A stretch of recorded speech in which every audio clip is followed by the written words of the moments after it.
qu'on vous a appris sur le sucre est incomplet. Vous avez sûrement déjà entendu dire que le sucre provoque le diabète, n'est-ce pas? Et si je vous disais que ce n'est qu'une partie de l'histoire? En réalité, ce n'est qu'une demi-vérité. Le problème est bien plus profond. Et le véritable coupable se cache peut-être en ce moment même dans votre réfrigérateur, déguisé en aliments sains, avec une étiquette séduisante mais trompeuse.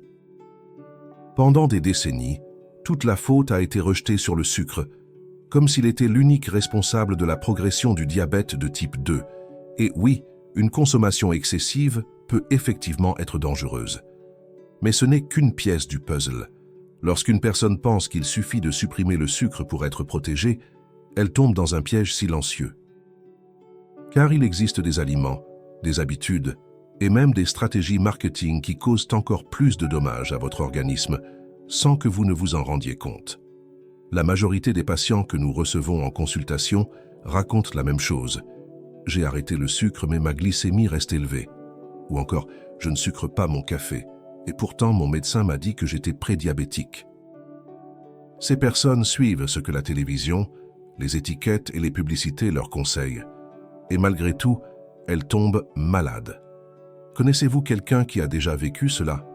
La vérité, c'est qu'il existe quelque chose de plus grave derrière ce problème. Un ennemi dont on ne parle pas dans les publicités, qui n'est jamais expliqué dans les émissions du matin, et qui, malheureusement, conduit des millions de personnes à un diagnostic sans qu'elles ne comprennent vraiment ce qui leur arrive. Comme le dit un proverbe, l'homme avisé voit venir le malheur et se met à l'abri. Aujourd'hui, vous allez découvrir un danger qui était jusqu'à présent invisible. Et vous allez comprendre que prendre soin de sa santé va bien au-delà du simple fait de ne plus sucrer son café. Maintenant, je vous invite à écrire en commentaire de quelle ville vous m'écoutez.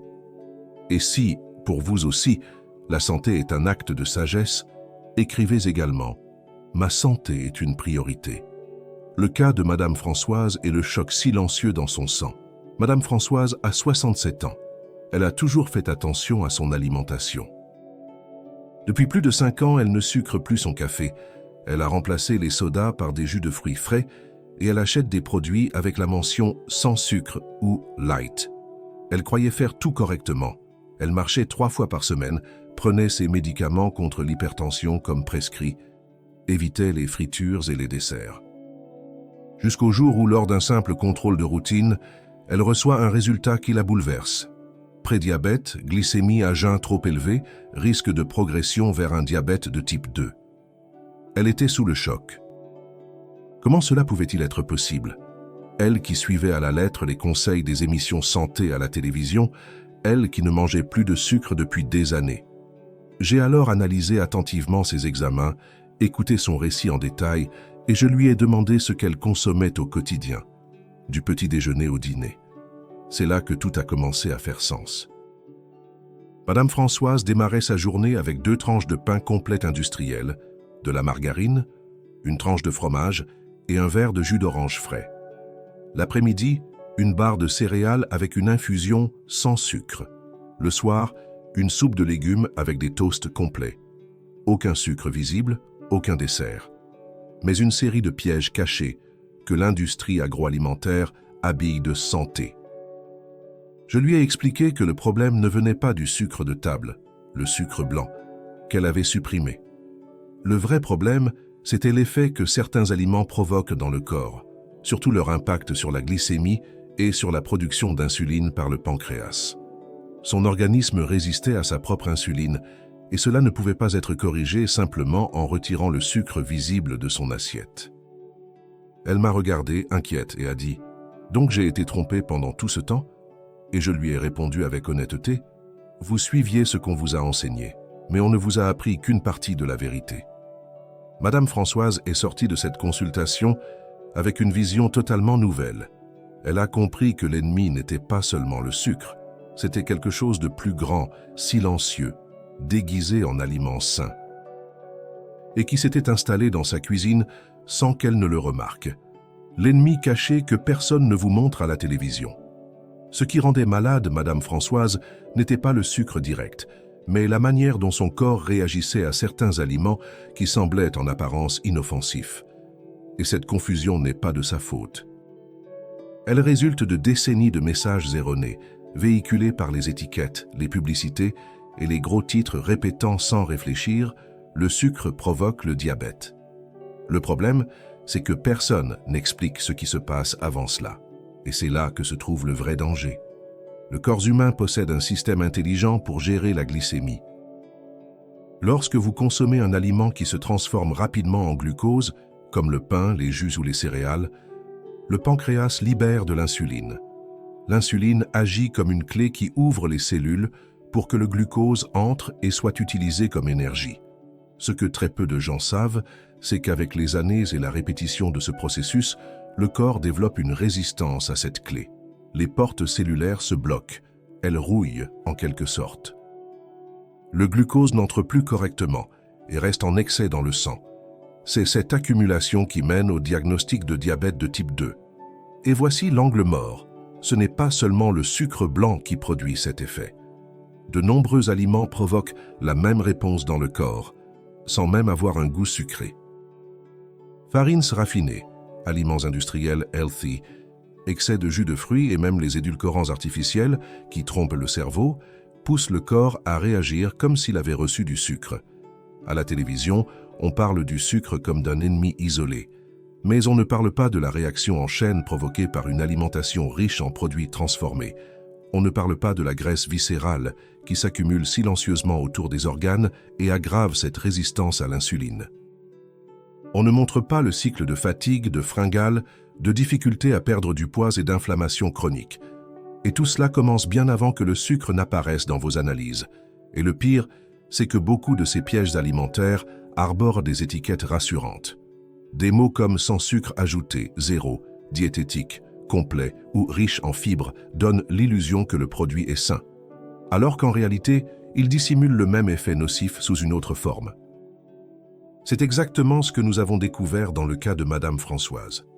Le jus naturel du matin, le pain industriel et la barre de céréales light faisaient grimper sa glycémie sans qu'elle ne s'en rende compte.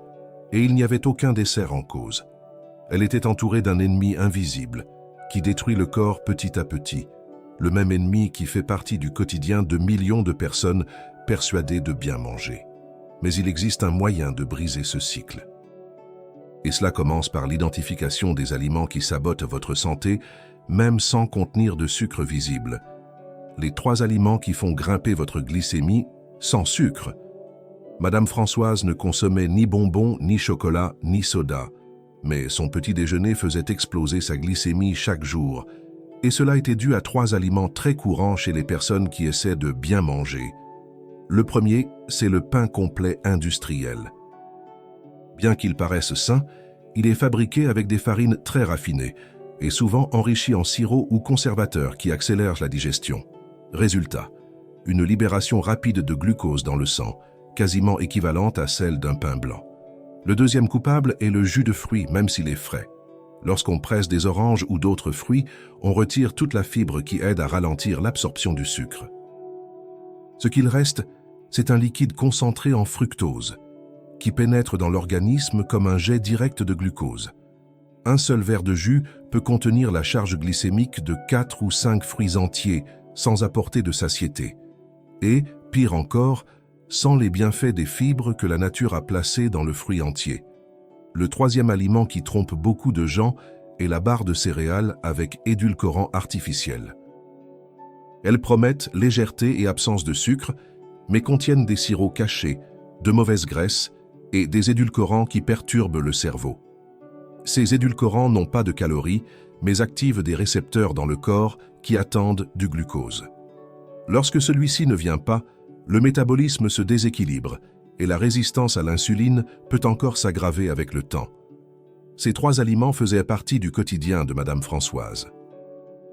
Et sans s'en rendre compte, elle provoquait des pics de glycémie 3 fois par jour, tous les jours. Sans sucre apparent, sans dessert, seulement en suivant des choix fondés sur des informations incomplètes. Beaucoup de gens répètent ce schéma. Ils font confiance aux emballages, croient que 0 sucre suffit et ne comprennent pas pourquoi leurs analyses restent anormales. C'est comme essayer d'éteindre un incendie avec un verre d'eau. tout en versant de l'essence de l'autre côté sans le savoir. Mais il existe un chemin pour inverser la situation. Un chemin où les aliments deviennent des alliés et non des pièges déguisés. Et c'est pourquoi, si vous voulez vraiment comprendre comment composer des repas qui aident à contrôler votre glycémie et à réduire l'inflammation, notre guide de recettes pour ne pas tomber malade est disponible ci-dessous dans la description et également dans le premier commentaire épinglé. Il pourrait bien être le tournant qu'il manquait à votre routine alimentaire, simple, pratique et basé sur ce qui fonctionne réellement. Le secret pour inverser la résistance à l'insuline à la maison. Lorsque Madame Françoise a compris que les aliments sans sucre sabotaient sa santé, elle a décidé de changer. Pas avec des régimes farfelus, ni des restrictions drastiques, mais avec de petits ajustements intelligents, faits avec accompagnement. Et c'est ainsi qu'en quelques semaines, sa glycémie a commencé à baisser. Qu'est-ce qui a changé? Tout a commencé au petit déjeuner. La première chose que nous avons ajustée fut la base de son premier repas de la journée. Elle a remplacé le pain industriel par des œufs brouillés à l'huile d'olive et une tranche d'avocat. L'association de protéines et de bons gras lui a apporté plus de satiété et a empêché les pics de glycémie provoqués par le pain. Le café est resté, mais sans édulcorant. Elle a commencé à réapprendre le vrai goût des aliments. À la place du jus, elle a opté pour un fruit entier avec la peau, de préférence une pomme ou une poire accompagnée d'une cuillère de graines de lin moulues.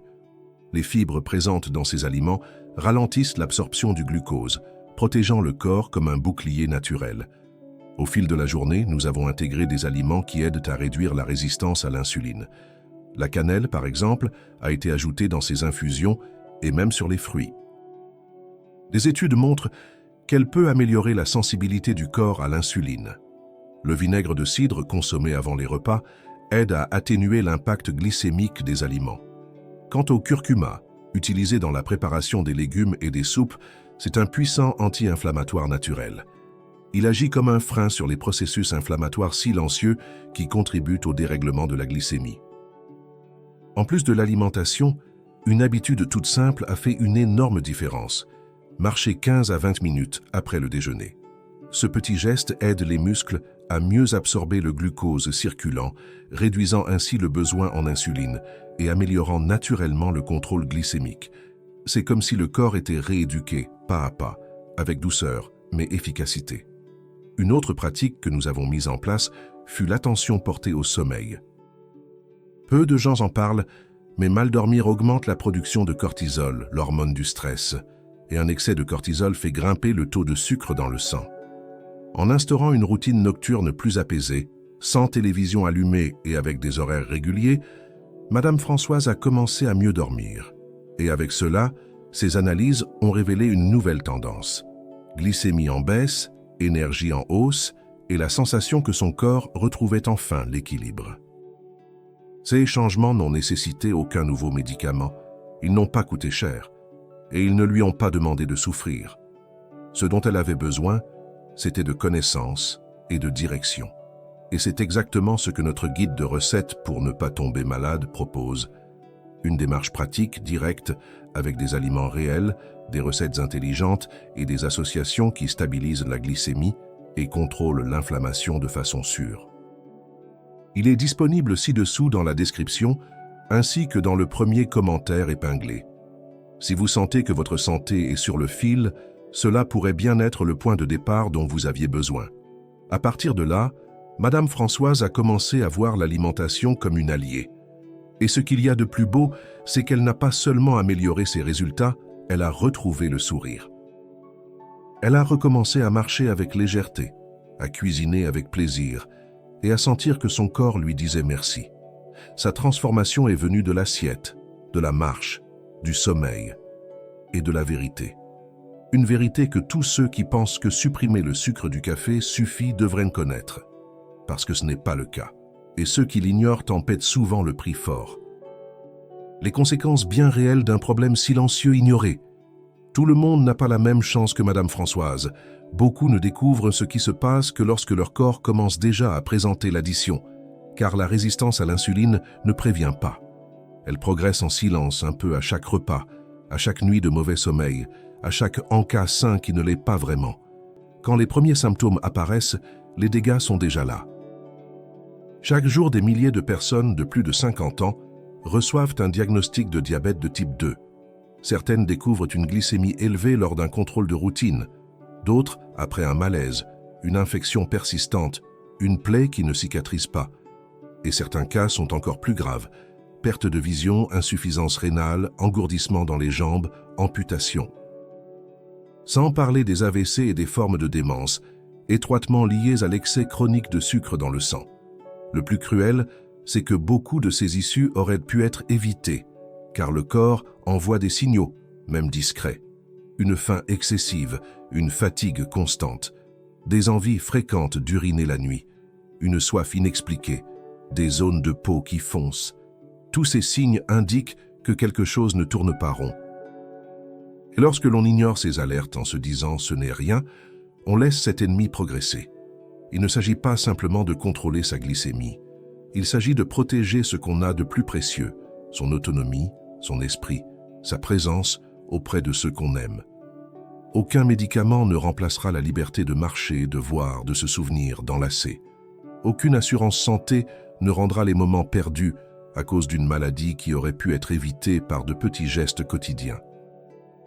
Comme le dit le proverbe, l'homme avisé voit venir le malheur et se met à l'abri. L'insouciant continue et en subit les conséquences. Ignorer la résistance à l'insuline, c'est comme avancer les yeux fermés dans un champ de mines.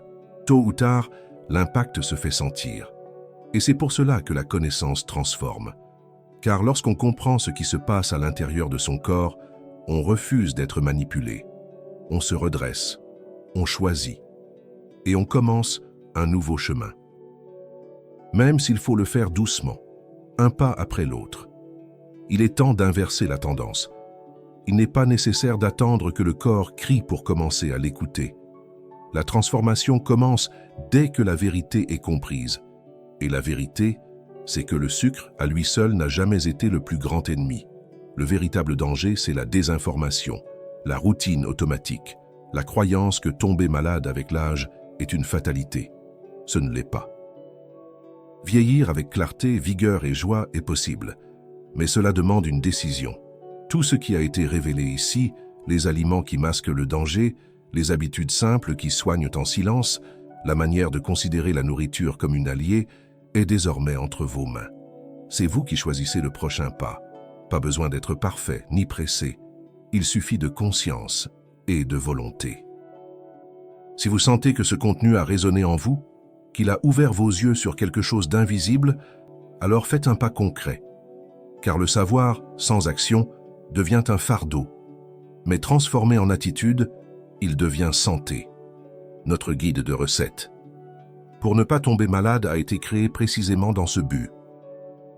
C'est un outil de transformation, rempli de recettes naturelles, de combinaisons pensées pour stabiliser votre glycémie, réduire l'inflammation et redonner à votre corps ce qu'il a toujours cherché, l'équilibre. Il est disponible ici en bas dans la description, ainsi que dans le premier commentaire épinglé. Lisez-le attentivement, choisissez une recette et commencez par celle-là. Une seule, c'est déjà le début de tout. Comme le disait Hippocrate, que ton aliment soit ton médicament. Et que votre santé soit le témoignage d'un choix que vous avez eu le courage de faire, même quand plus personne autour de vous n'y croyait. Vous n'avez pas à avancer dans l'obscurité. Il existe un chemin, et il commence par la clarté, la vérité et l'action.